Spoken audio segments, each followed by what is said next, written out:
오늘은 사도들의 발 앞에 두매라는 제목으로 하나님 말씀을 함께 나누겠습니다. 오늘 본문은 사도행전 2장에서 이미 언급되었던 초대교회의 모습을 다시 우리에게 상기시켜주고 있다라고 이렇게 볼 수 있을 것입니다. 사도행전 2장 마지막 부분은 성령이 임한 이후에 초대교회의 모습이 어떤 모습인지를 아주 간략하지만 그러나 아주 핵심적인 그런 내용들을 요약해서 그렇게 우리에게 소개해주고 있죠. 초대교회의 다양한 모습들이 있지만 저는 사도행전 강해를 시작하면서 그 본문을 우리 이미 작고 하셨지만 이 복음주의 진영에 많은 영향력을 끼쳤던 우리 존 스토트 목사님의 살아있는 교회라는 책을 통해서 사도행전 2장에 소개되어 있는 그 초대교회 모습을 4가지로 핵심을 요약을 해드린 적이 있습니다. 초대교회의 모습은 사도들의 가르침에 기반한 말씀 공동체였습니다. 배우는 공동체였고, 그리고 성도들 간에 서로 사랑과 섬김으로 나누고 돌보는 돌봄의 공동체였고, 그리고 무엇보다도 모여서 하나님을 예배하는 예배 공동체, 그리고 그 예배 이후에 받은 그 하나님의 은혜, 그 복음을 세상에 나누어주는, 증거하는 전도 공동체였다라는 것을 사도행전 2장의 마지막 그 초대교회 모습을 우리가 함께 정리를 했습니다. 오늘 본문도 초대교회의 모습을 단면적으로 소개해주고 있는데, 어떤 의미에서 오늘 본문은 이 4기둥 중에 이 돌봄 혹은 나눔이 좀 더 강조되어 소개되고 있다라고 이렇게 볼 수 있을 것입니다. 우리 32절을 우리 같이 봅니다. 32절입니다. 믿는 무리가 한 마음 한 뜻이 되어 모든 물건을 서로 통용하고 자기 재물을 조금이라도 자기 것이라 하는 이가 하나도 없더라. 여기서 믿는 무리는 누구를 가리키겠습니까? 초대교회 성도들을 가리키는 것이죠. 오늘 우리로 얘기하면 교회라고 이렇게 볼 수 있을 것입니다. 성령이 임한 이후 교회가 시작이 되었는데, 성령께서 하시는 일 중 성령이 하시는 일이 다양한 일들이 있습니다. 가장 중요한 일은 예수를 주로 시인하게 하는 일입니다. 그래서 그리스도의 영이 아니면 누구든지 예수를 주라고 할 수 없습니다. 성령이 우리를 예수를 주로 고백하게 하는, 성령의 하는 일 여러 가지 중에 그 일이 있는데, 그 중에 오늘 본문은, 저는 이 오늘 본문은 사도행전 2장 이후부터 계속해서 이어지는 그런 본문으로 이렇게 보면 성령께서 임하신 이후에 교회가 하나의 모습으로 그렇게 소개되고 있다라는 것이죠. 성령께서 하는 일, 그 중에 하나는 교회를 하나 되게 하는 일이다라는 것입니다. 그래서 사도 바울은 에베소서 4장 3절, 여러분들 아마 많이 들어보셨을 것입니다. 에베소 4장 3절에 이런 말씀이 있습니다. 성령이 하나 되게 하신 것을 힘써 지키라. 성령이 하시는 일은요, 예수 그리스도를 주로 고백하고 그 예수가 머리가 되시기 때문에 예수를 주로 고백한 모든 사람들이 지체가 되어서 하나의 공동체가 된다라는 것이죠. 그 일이 성령이 하시는 일입니다. 초대교회 성도들이 성령이 하나 되게 하심으로 한 마음 한 뜻이 되어서, 그런데 오늘 본문에서는 여러 일이 있는데 그 중에 우리 초대교회 성도들이 했던 한 가지 일을 소개하고 있습니다. 그게 무엇입니까? 다시 32절 보시면, 믿는 무리가 한 마음 한 뜻이 되어 모든 물건을 서로 통용하고 자기 재물을 조금이라도 자기 것이라 하는 이가 하나도 없더라. 모든 물건을 서로 통용하고 있습니다. 자기 것임에도 불구하고 자기 것이라고 하지 않고 서로 나누고 있습니다. 이것을 유무상통이라고 그렇게 표현하기도 하는데, 여러분, 이 초대교회에 어떻게 서로 물건을 통용하고 자기 재산을 내어놓고 자기 것을 자기 것이라고 주장하지 않고 그렇게 생활했을까? 저는 그 비결이 33절에 있다라고 믿습니다. 33절 보십시오. 사도들이 큰 권능으로 주 예수의 부활을 증언하니 무리가 큰 은혜를 받아. 그러니까 32절에서 나타난 그 초대교회의 나눔의 그 공동체, 사실은 그냥 나누는 게 아니죠. 자신들의 것들을 다 내어놓고 내 것이라고 주장하지 않고 필요에 따라서 나누어가는 그 공동체를 이루어가고 있었는데, 그런데 그 원동력이 무엇이냐 하면 무리가 큰 은혜를 받아. 여기서 무리도 누구를 가리키겠습니까? 초대교회 공동체를 가리키는 것이죠. 초대교회 공동체가 먼저 무엇을 받았다고 말씀하고 있습니까? 큰 은혜를 받아. 그 은혜를 어떻게 받습니까? 사도들이 큰 권능으로 주 예수의 부활을 증언하니. 사도행전 2장 성령이 임한 이후부터 사도들이 계속해서 복음을 증거합니다. 설교를 하는데 그 설교의 핵심 메시지는 다른 것이 아니었어요. 무엇이었어요? 예수에 관한 메시지였죠. 예수께서 십자가에 달려 죽으시고 3일 만에 부활하시고 승천하시고 예수에 관한 복음을 계속해서 증거했습니다. 여러분, 오늘날에 우리가 함께 모여 예배드리며 우리 브릿지 교회는 저를 통해서 주로 설교를 듣고, 또 우리 교회뿐만 아니라 하나님께서 이 땅에 로컬 처치로 여러 교회를 세워주셨습니다.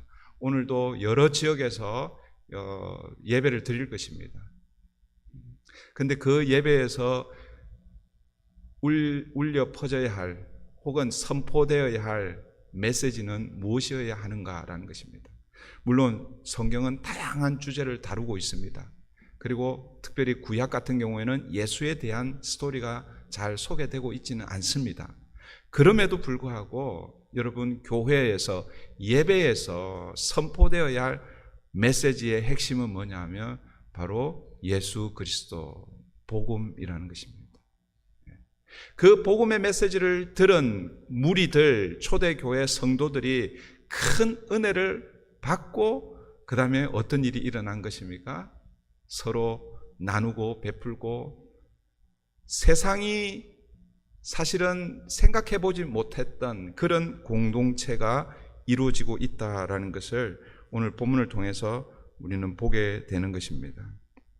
그 모습을 다시 34절, 35절에서 설명하고 있습니다. 34절, 35절을 보십시오. 그 중에 가난한 사람이 없으니 이는 밭과 집 있는 자는 팔아 그 판 것의 값을 가져다가 사도들의 발 앞에 두매 그들이 각 사람의 필요를 따라 나누어 줌이라. 초대교회는요, 가난한 자가 없었다라고 이렇게 표현하고 있습니다. 그 이유가 무엇인가? 가진 자들이, 소위 말해서 부자들이 그들이 가지고 있는 그것들을 아낌없이 나누어 주었기 때문에 그렇게 설명하고 있죠. 사랑하는 성도 여러분, 나누고 베푸는 이 일은 교회의 중요한 일 중에 하나입니다. 이걸 다르게 표현하면 구제라고 그렇게 할 수 있겠죠. 그런데 여러분, 나누고 베푸는 이 구제하는 일을 우리가 주의를 기울여서 하지 않으면 오히려 사실은 나누고 베푸는 이것은 참 귀한 일인데 이 일을 통해서 오히려 시험에 빠질 수도 있습니다. 그렇기 때문에 구제할 때 우리는 늘 조심스럽게 해야 하는 것은 사실입니다. 구제하는 일에 있어서 가장 빠지기 쉬운 문제는 무엇인가 하면 그 구제를 통해서 구제하는 사람이 드러나는 경우인 것이죠. 여러 번 제가 말씀드렸잖아요. 우리 인간 안에는 자기를 드러내고자 하는 그런 마음이 있습니다. 아닌 것처럼 그렇게 보일 수 있지만 그러나 그렇지 않아요. 막 이리저리 뒤로 빼고 막 그렇게 해도, 그런데 그 심중에는 누가 나를 알아주지 않으면요 괜히 그냥 화가 나고 그렇습니다. 특별히 교회 앞장서서 일을 할 때에 목사가 알아주지 않으면 그게 옛날 그런 얘기 많이 얘기하잖아요. 섭섭마귀가 들었다. 섭섭마귀는 없습니다. 섭섭마귀는 없는데 그렇게 표현하는 거예요. 섭섭마귀는 마귀가 아니라 여러분의 본심이라고 이렇게 보시면 됩니다. 여러분 안에 있는 그 마음이 그냥 평소에는 그냥 아무렇지 않게 있다가 열심히 일하고 했는데 그걸 좀 이렇게 탁 이렇게 누군가가 알아주면은 그게 그냥 그대로 있을 텐데 그 아무도 얘기를 안 해주니까 그게 그냥 여러분 이 무의식 중에 이렇게 탁 가라앉아 있다가 아무도 안 알아주니까 그게 그냥 스멀스멀 올라오는 거죠. 이게 어떻게 보면 그 구제하는 일, 참 좋은 일인데 이런 것들 때문에 문제가 생길 수 있습니다. 여러분, 이런 문제 때문에 예수님 구제할 때 어떻게 하라고 구제하라고 그렇게 말씀합니까? 마태복음 6장이죠. 산상보훈 중에 마태복음 6장에 보면 구제에 대해서 예수님 이렇게 가르치고 있습니다. 마태복음 6장 3절인데요. 이미 여러분들이 잘 알고 있을 것입니다. 너는 구제할 때에 오른손이 하는 것을 왼손이 모르게 하여 내 구제함을 은밀하게 하라. 몰래 하라는 거예요. 근데 그게 우리가 잘 안 된다라는 것이죠.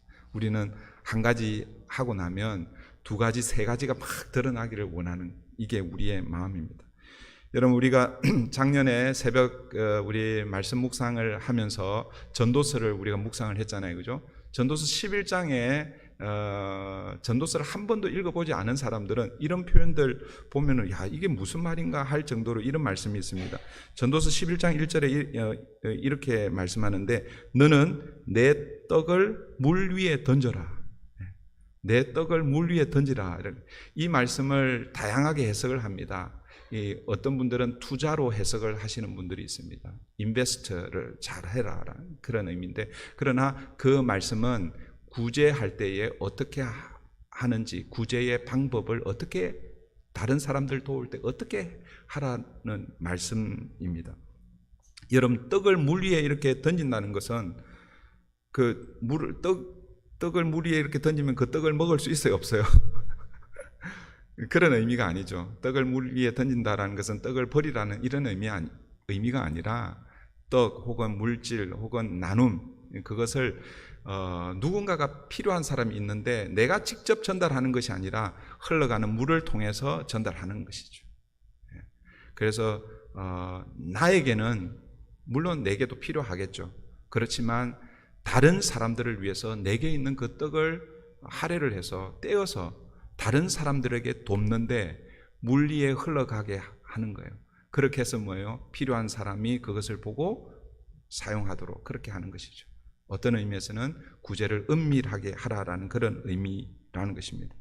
여러분, 오늘 본문 34절 35절 우리 다시 한번 보시면, 밭과 집 있는 자는 팔아 그 판 것의 값을 가져다가 사도들의 발 앞에 두매라고 이렇게 말씀하고 있는데 사도들의 발 앞에 두매, 오늘 설교의 제목입니다. 사도들의 발 앞에 둔다는 것이 바로 은밀하게 구제하라라는 것입니다. 은밀하게 나누고 베풀라라는 그런 의미의 말씀입니다. 그런 차원에서 오늘 사도들의 발 앞에 두매라는 이것은 그 당시 그 초대교회가 나누고 베풀 때에 어떻게 나누고 베풀었는지를 한마디로 사도들의 발 앞에 둠으로 그렇게 나누고 베풀었다라는 것입니다. 어떻게 보면 예수님의 가르침을 가장 잘 적용한 그런 말씀이라고 볼 수 있습니다. 여러분, 사도들의 발 앞에 둔다라는 것은 자신이 직접 구제하지 않고 사도들을 통해서, 이 사도들이라는 것은 다르게 표현하면 교회를 통해서, 사도들이 교회를 대표하기 때문에 교회를 통해서 그 나누고 베푸는 그 일을 했다라는 그런 의미입니다. 그래서 35절을 다시 보시면 사람들이 사도들의 발 앞에 둡니다. 그러니까 사도들이 어떻게 합니까? 그들이 각 사람의 필요를 따라 나누어 줍니다. 개인이 누구 어려운 사람들을 보고 개인이 직접 그렇게 돕는 것이 아니라, 그렇게 되면 그 개인이 드러날 수가 있습니다. 그런데 그렇게 하지 않고 자신에게 있는 것들을 사도들의 발 앞에 교회에 그렇게 두니, 사도들이 교회를 통해서 그 일들을 감당할 때에, 그럴 때에 자신이 드러나는 것이 아니라 예수가 드러나고 하나님의 영광이 드러나는 것입니다. 여러분, 우리 교회는 재작년부터 성탄 헌금 전액을 구제 헌금으로 그렇게 사용하기로 결정을 하고, 그리고 지난 2주 전이었죠. 2주 전에 그때 우리 성도님들이 제가 보니까 평소보다 성탄 헌금이 조금 제가 더 많이 나왔던 것 같아요. 그러니까 여러분들이 다른 사람들과 나누려고 하는 이런 마음이 여러분들 안에 있다라는 것을 제가 깨달았습니다. 그래서 이걸 계속 잘 해야 되겠다 이런 생각을 제가 했습니다. 올해도 여러분 그렇게 할 것입니다. 그런데 여러분 성탄절까지 기다릴 필요는 없습니다. 성탄절까지 나누고 싶은데 그때까지 기다리면 1년을 기다려야 되잖아요. 그죠? 그래서 여러분들이 혹시 평소에 여러분들이 구제하고 싶은 그런 마음, 나누고 베풀려고 하는 그런 마음이 있다면 여러분 구제 헌금을 드리시기를 바랍니다. 헌금 봉투에 구제 헌금이 표시가 되어 있는데 저희가 이제 지금 이제 이 헌금 봉투를 프린트 해 놓은 게 아직 많이 있어 가지고 이거 다 쓰고 나면 그 헌금 내역을 좀 줄이려고 그래요. 우리 한국 교회가 헌금 내역을 너무 많이 해 가지고 제가 참 목사로서 너무 부담이 돼요. 특별히 연말이 되면 추수감사 헌금 해야 되죠. 성탄 한 달 후에 성탄 헌금 해야 되죠. 그리고 또 신년 헌금. 그래서 제가 장로님들한테 신년 헌금, 물론 새해를 주신 하나님께 감사는 참 귀한 일인데 신년 감사 헌금, 너무 헌금이 특별 헌금이 너무 많다. 근데 올해 그냥 했어요. 한 주 전에 그 헌금 봉투를 내드리지 않고 그날 1월 1일 날 오신 분들에게 해서 그렇게 했는데 제가 그런 마음이 있습니다. 그래서 필요 없는 헌금 제목들은 좀 줄이고 정말 필요한, 사실 여러분들이 제가 지난번에 말씀드렸죠. 다른 헌금 다 하지 않고 11조만 해도 여러분 우리 교회는 1년 운영하는데 전혀 부족함이 없고 그리고 그 외에 전도하고 구제하고 선교하는 일에 충분합니다. 11조가 여러분들이 다 11조를 하면 사실 11조 그 헌금 안에 구제 헌금이 포함이 되어 있습니다. 제가 구약을 강의할 때 느헤미야나 이런 걸 할 때 제가 그때 언급을 해드렸는데 어쨌든 그래서 이 구제 헌금을 제가 이렇게 바꾸려고 그래요. 사랑의 헌금. 주님의 은혜를 우리가 먼저 받은 우리가 그 주님의 은혜를 우리 함께 나누는 사랑의 헌금이라고 그렇게 바꿀 겁니다. 혹시 여러분들이 그런 내가 내게 있는 것을 나누고 싶은, 다른 어렵고 힘든 분들 나누고 싶은 그런 분들을 위해서 헌금을 하시려고 하면 우리 헌금 그 봉투에다가 사랑의 헌금이라고 이렇게 표기를 해서 하면 구제 헌금으로 그렇게 우리 교회가 사용하도록 그렇게 하겠습니다. 여러분 이렇게 초대교회 모습을 다시 2장의 전체적인 초대교회 모습을 요약한 것을 4장에 와서 그 중에서도 나누고 돌보는 성도들을 나누고 돌보는 그 일을 오늘 4장에서 다시 더 한번 강조하고 있습니다. 그리고 나서 오늘 본문 36절 37절은요 그 구제와 섬김의 본이 된 한 사람을 소개하고 있습니다. 그 사람이 누구냐면 바나바입니다. 36절 37절입니다. 구브로에서 난 레위족 사람이 있으니 이름은 요셉이라. 사도들이 일컬어 바나바, 번역하면 위로의 아들이라 하니 그가 밭이 있음에 팔아 그 값을 가지고 사도들의 발 앞에 두니라. 바나바는 여러분 신앙생활 하신 분들은 이미 바나바가 어떤 인물인지 잘 알고 있을 것입니다. 이제 앞으로 이제 사도행전이 조금 더 지나가면 바나바가 사실은 그 어떤 사도들보다도 훨씬 더 많은 역할을 성경에서 사도행전에서 보게 됩니다.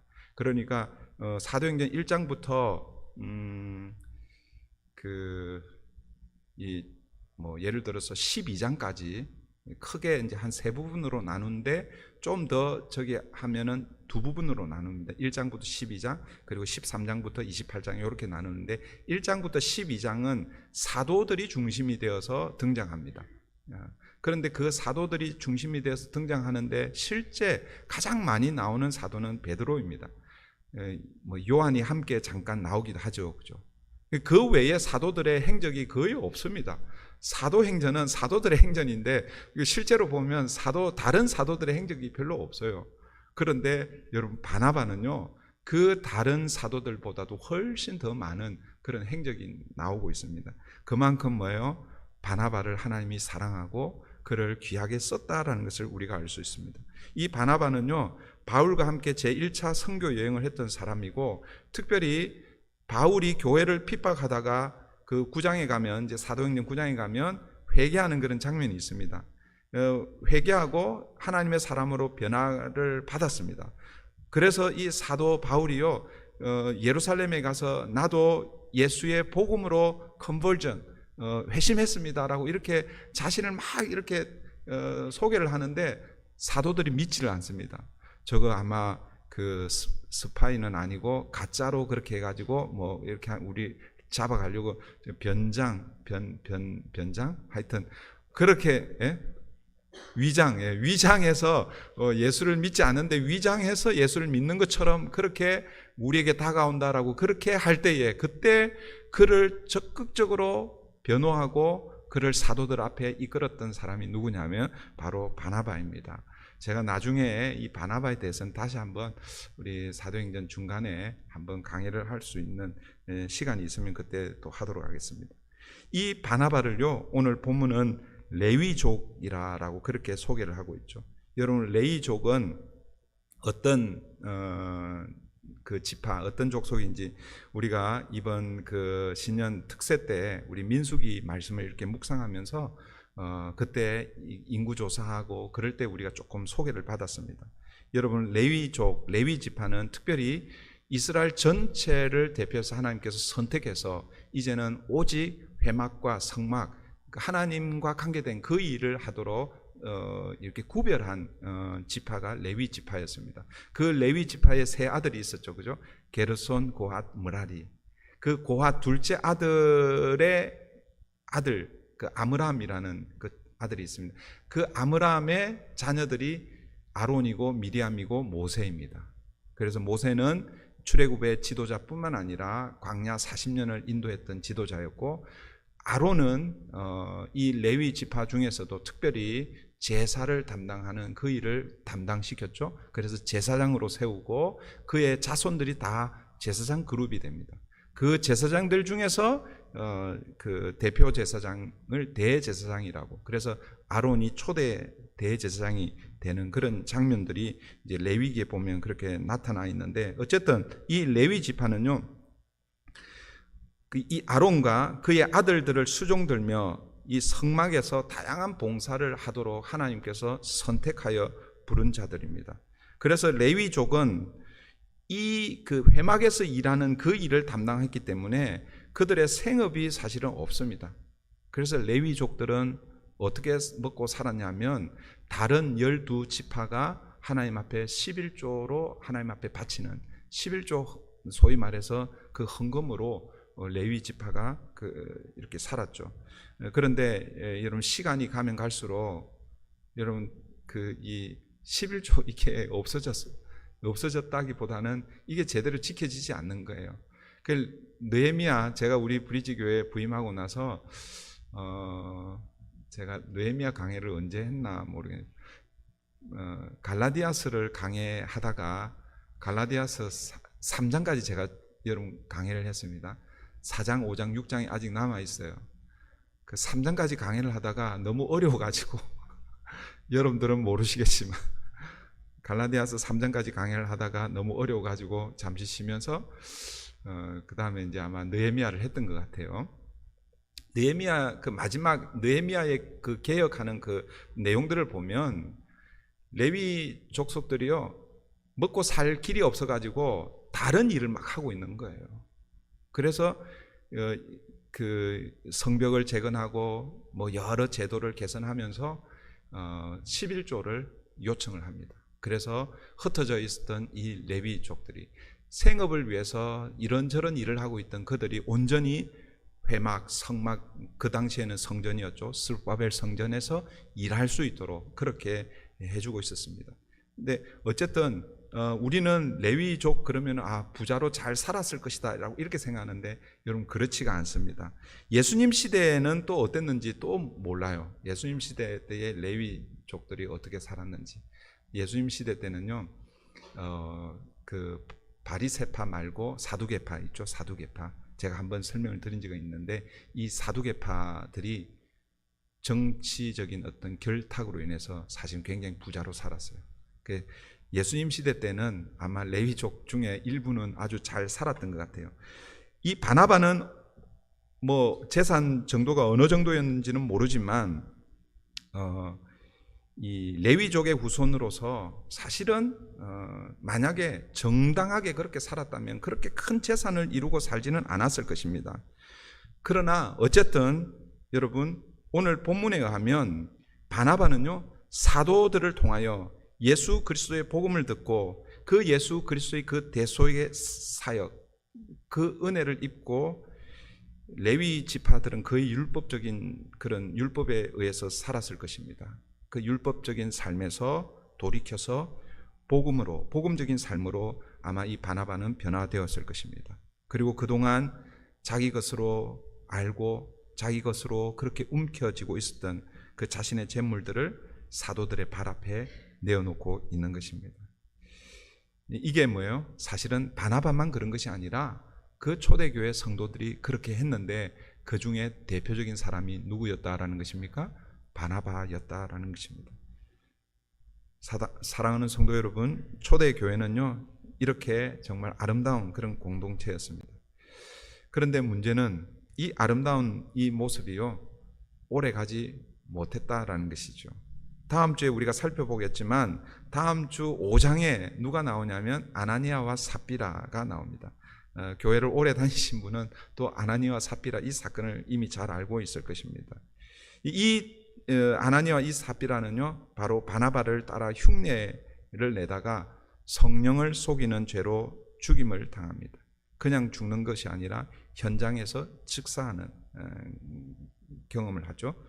성령의 역사로 자발적으로 일어난 초대교회의 이 원형의 모습은 여러분, 그러니까 2장 그리고 4장에 이렇게 소개가 되고 있는데, 이 아나니아와 삽비라 사건 이후에 더 이상 이런 모습을 우리에게 보여주고 있지 않습니다. 그리고 또 여러분들이 이제 오늘 본문 이후로 이렇게 계속 성경을 보면 성경에서도 초대교회의 이 유무상통, 이것이 완벽한 교회의 모습이다, 그런 것들을 강조하고 있지 않습니다.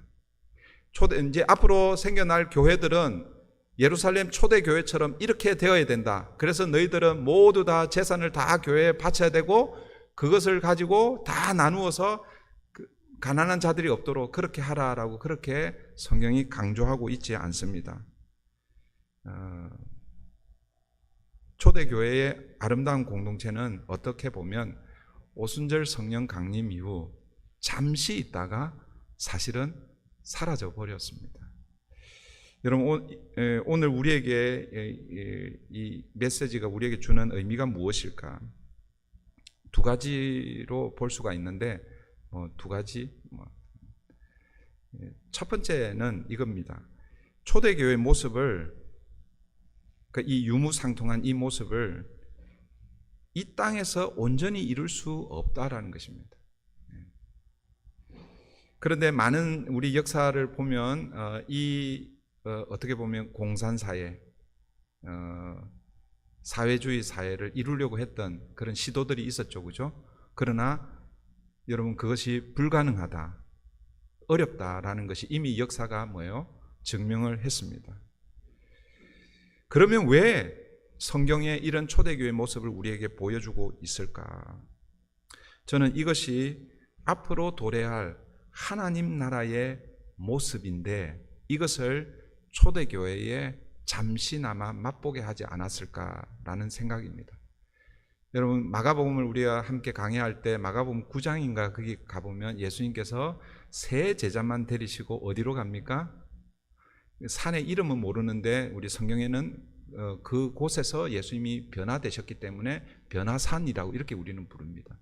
그곳에 세 제자 베드로와 야고보, 요한을 데려가죠, 그죠? 그때에 예수님께서 우리의 언어로 표현할 수 없을 정도로 영화로운 그런 영광의 모습으로 변화되셨습니다. 그리고 그 앞에 모세와 그리고 또 엘리야가 나타났죠, 그죠? 예수님께서 모세와 엘리야와 대화하는 그 장면을 어렴풋이 베드로가 경험하고 베드로가 뭐라고 고백했습니까? 예수님, 제가 초막셋을 지켰습니다. 우리가 여기서 그냥 쭉 살았으면 좋겠습니다. 근데 여러분 그렇게 쭉 살지 않고 어떻게 합니까? 다시 내려오죠. 왜 예수님께서 베드로와 야고보, 요한 이 세 제자만 그 영광의 모습을 보여주셨을까? 그것은 결국 예수님께서 십자가에 죽으시고 부활하심으로 영화의 모습을 입으실 것을 미리 보여주시고, 그리고 그 모습이 결국 앞으로 예수님께서 재림에 오실 때에 모든 성도들이 그렇게 변화될 것을 미리 잠깐 보여주시는 거라는 것이죠. 그리고 오늘 본문에 나타나 있는 이 초대교회의 이 모습은 마치 하나님 나라가 도래하면 이제 거기에는 어떤 가난과 가난으로 이렇게 표현되어 있지만 다른 어떤 인간의 어떤 문제 이런 것들이 없이 완벽한 소위 말하는 아이디얼한 그런 나라, 이상 사회가 될 것을 잠깐 보여준 것입니다. 왜 그렇게 보여주었을까요? 저는 우리가 이 땅을 살지만 우리가 바라보아야 할, 우리가 영원히 살아야 할 곳은 이 땅이 아니다라는 것이죠. 이 땅에서 아무리 많이 가지고 많이 누리고 해도 여러분 그거는 제한적인 것이죠.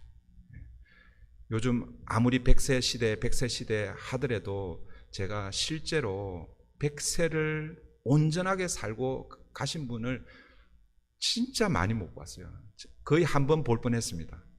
이분이 99세 11개월 사시다가 돌아가셨어요. 물론 신문이나 매스미디어, 뉴스나 이런 데에서는 100세 넘은 분들이 많이 있죠. 그런데 제가 직접 그렇게 눈으로 본 거는 100세를 정말 건강하게 살다 가신 분을 거의 보지를 못했습니다. 그래 좋다. 100세까지 산다고 칩시다. 그래 봐야 여러분 이 땅에서 아무리 잘 살아도 100세라는 것이죠. 우리가 살아야 할 것은 이 땅이 아니다라는 것이죠. 우리가 소망하고 꿈꾸며 살아야 할 그곳은 하나님의 나라예요. 그 하나님의 나라가 어떤 모습인지를 이렇게 잠깐 초대교회 때 이렇게 보여주고 우리는 그 나라를 바라보며 그 나라를 위해서 살도록 우리를 부르셨다라는 것입니다. 그러나 여러분 그렇다고 해서 사도행전 2장과 그리고 오늘 본문에 나오는 이 말씀을 초대교회에 한정된 말씀으로 생각하고 우리하고는 상관이 없구나.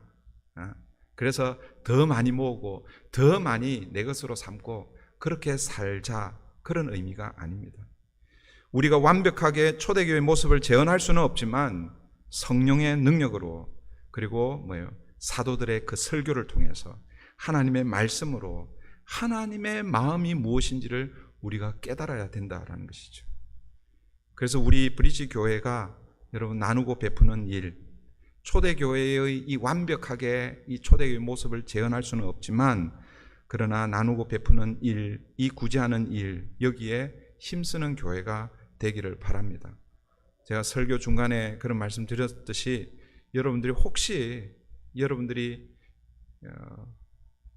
여러분의 것 중에서 이것은 내가 꼭 나누어야 되겠다 하는 그런 부분들이 있다면 사랑의 헌금으로 여러분 사도들의 발 앞에 둔 것처럼 교회에 여러분 헌금하시면 여러분 교회의 이름으로 어렵고 힘든 분들을 나누려고 합니다. 여러분 옛날 그 찢어지게 가난할 때 콩 하나 가지고 몇 명이 나눠서 먹었다고 그래요? 콩 하나로 몇 명이 나눠 먹었다고 그럽니까? 콩 하나로 그런 말 없나? 네, 어쨌든 여러분 콩 하나 가지고 어떻게 나누어 먹겠습니까, 그죠? 그런데 그런 우리 한국의 아름다운 그런 모습이 있다는 거예요. 그 말은 뭐냐면 내가 여유가 있기 때문에 나누는 것이 아니다라는 것입니다. 내가 여유가 없는 그 가운데서도 뭐예요? 콩 하나를 나누는 심정으로 나누면 여러분 주의 은혜, 주의 사랑, 이 나누고 베푸는 이것이 풍성해진다라는 것을 저는 우리 브릿지 교회 여러분 저와 여러분 우리 성도님들이 올 한 해 경험하면 좋겠습니다. 예. 여러분 나눌 수 있을 때에 나눠야 됩니다. 어느 정도가 되면 그때부터 나눠야지 하면요, 그것은 우리의 욕심 때문에 할 수가 없습니다. 그래서 2023년 새해를 시작하고 하면서 하나님께서 허락해 주신 브릿지 교회 우리 공동체 안에 초대교회의 모습처럼 완벽하게 우리가 재현은 할 수는 없지만, 그러나 나누고 베푸는 이 일이 풍성해지고 그 일로 인해서 어렵고 힘든 분들이 힘을 얻고 다시 일어서는 그런 은혜가 저와 여러분 또 우리 브릿지 교회 가운데 있기를 바랍니다. 이 시간 말씀을 붙들고 같이 기도하십시다. 우리 예배를 시작하면서 인사를 그렇게 나누었죠. 새해 복 많이 받으시라고. 네, 저는 여러분들이 새해 하나님께서 주시는 복으로 풍성해지기를 바랍니다. 그러나 그 이유, 목적은 여러분 우리를 복의 통로로 삼기 위해서인 것을 잊어버리면 안 됩니다. 하나님께서 허락하신 그 복이 나를 통해서 흘러갈 수 있도록 하나님 복의 유통업자가 되게 해주시옵소서. 복이 하나님 나를 통해 흘러갈 수 있도록 오늘 이 초대교회의 이 모습처럼 우리가 이 초대교회의 모습을 완전하게 재현할 수는 없지만, 그러나 사도들의 발 앞에 내 가진 일부를 내어놓을 때에 그것이 놀라운 역사로 하나님 우리 교회 가운데 또 우리 성도들 가운데 일어날 수 있도록 올 한 해 하나님 우리를 복 주시고 우리를 통해서 주의 복의 통로가 되게